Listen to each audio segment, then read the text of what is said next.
Ana sa sobra gatos ka mga punuan sa kahoy sa uptown area sa Cagayan de Oro City ang gisugda na og pamutol sa mga personay sa DPWH Region 10 alang sa himuong road widening construction.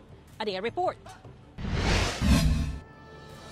Gisugda na sa Department of Public Works and Highways o DPWH Region 10 ang pagpamutol sa mga punuan sa kahoy sa uptown area sa Cagayan de Oro City. Sigon sa ahensya, base sa proyekto nga ilang himuon, muabot ngadto sa 103 ka punuan sa kahoy ang ilang pamutlon aron mahinayon ang proyekto. Ang proyekto ang pagahimuong road widening construction sa uptown area sa syudad.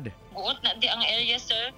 Bali ang kana sir before na siya naghimo og widening ang DPWH ana sir gi-consult sa nato ang mga LGU ana nga lugar. Ang isa pod sa na-suggest is i-widen gyud ang area sir kay guot siya. Muabot ngadto sa sobra 70 million pesos ang budget sa mong proyekto kung asa magsugod kini sa Barangay Balulang hantod Barangay Lumbia. Target sa proyekto nga madungagan og laing tig-usa ka lane ang left ug right portion sa dalan.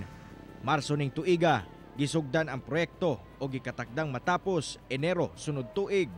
Apan gilauman na sa ahensya nga posible kining madilatar tungod sa mga nagkadaiyang issue sama na lamang sa pagputol sa mga kahoy. Apan pagpaklaro sa ahensya nga nakakuha na sila og permit gikan sa DENR.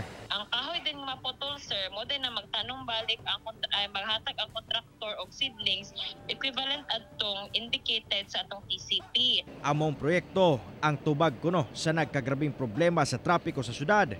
Tungod na sab sa pagdaghan sa mga patigayon, establishmento, ingon man mga housing sa palibot sa uptown area. Gani, daan ang naghimo og lakang ang RTA sa lugar, pinaagi sa pagpatuman ng mga bagong traffic schemes aron makontrola ang kadaghanon sa mga motorista. Continuous ang atong information campaign, education og kaning ato ang pagpanikit no sa mga kaigsuonan nato nga mga drivers nga medyo gahigulo diyan dapita.